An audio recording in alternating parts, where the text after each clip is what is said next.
ঢাকা বিশ্ববিদ্যালয়ের ছাত্র সংসদ ডাকসু নির্বাচনে ২১ জন প্রার্থী মনোনয়ন প্রত্যাহার করে নিয়েছেন।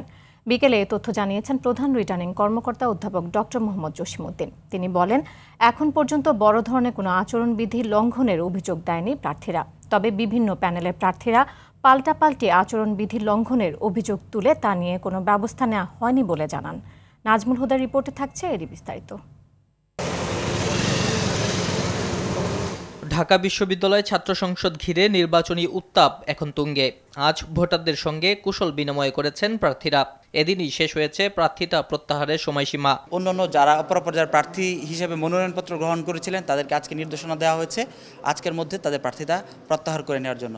সেই দলীয় সিদ্ধান্তে আনুগত্য প্রকাশ করে আমি আমার বিপিপদে প্রার্থিতা প্রত্যাহার করে নেওয়ার জন্য আমি আজকে এখানে উপস্থিত হয়েছি। এইবার সর্বোচ্চ সংখ্যক প্রার্থী অংশগ্রহণ করেছে। আমার মনে হয় এটা খুবই ভালো। উৎসবের পরিবেশ আছে বলেই সবাই অংশগ্রহণে এত বেশি আগ্রহী হচ্ছে। কিন্তু অনেক প্যানেলই অনেক প্রার্থী নির্বাচনী আচরণবিধি লঙ্ঘন করছে। মঙ্গলবার চূড়ান্ত প্রার্থী তালিকা প্রকাশ করবে নির্বাচন কমিশন। এদিনই আনুষ্ঠানিকভাবে নির্বাচনী প্রচারণা চালাতে পারবেন প্রার্থীরা। এদিকে নির্বাচনে লেভেল প্লেইং ফিল্ড না থাকারও অভিযোগ করেছেন বিভিন্ন প্যানেলের প্রার্থীরা। আমাদের যারা প্রতিপক্ষ আছে, আমাদের যারা বন্ধুপ্রতিম আছে, তারা ক্রমাগত সাইবার বুলিং করছে, ক্রমাগত মিথ্যা প্রপাগান্ডা করছে, ক্রমাগত সে আগের মতো করে বিষাদগার করছে। আমরা আশঙ্কা করছি বিভিন্ন গুপ্ত সংগঠনের সদস্যবৃন্দ আমাদেরকে নিয়ে মব করার সম্ভাবনা আছে।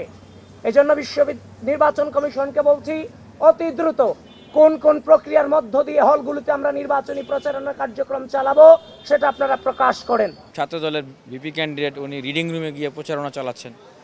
এখন বিষয়টা অনেক ক্ষেত্রে এরকম দেখা যাচ্ছে যে আগে যেরকম যে আইন সবার জন্য সমান, কিন্তু কারো কারোর জন্য একটা বিশেষ প্রাধান্য। এখনও একই অবস্থা দেখা যাচ্ছে যে আপনার হচ্ছে কোথাও কোথাও গিয়ে হাতটা থেমে যাচ্ছে, সেখানে আর হাত নড়াচড়া করতে পারতেছে না। নির্বাচন ঘিরে কোনো ধরনের বৈষম্য দেখা দিলে বিধি মোতাবেক ব্যবস্থা নেওয়ার কথা জানান প্রধান রিটার্নিং কর্মকর্তা। মেজর কোনো ভায়োলেশন হয়নি। বাই দিস টাইম আমরা রঙিন বিলবোর্ডগুলো সরানোর ব্যবস্থা করেছি যাতে মেজর ভায়োলেশন না হয়, সেটা ঠিক রাখার জন্য আমরা চিফ রিটার্নিং অফিসার এবং ওনার টিম সর্বদা কাজ করতেছে। নির্বাচনে প্রথম বর্ষের শিক্ষার্থীরা পেইন স্লিপ দিয়ে ভোট দিতে পারবেন, আর অন্য বর্ষের শিক্ষার্থীরা বিশ্ববিদ্যালয় কার্ড, হল কার্ড বা লাইব্রেরি কার্ড দেখিয়ে ভোট দিতে পারবেন বলে জানান রিটার্নিং কর্মকর্তা।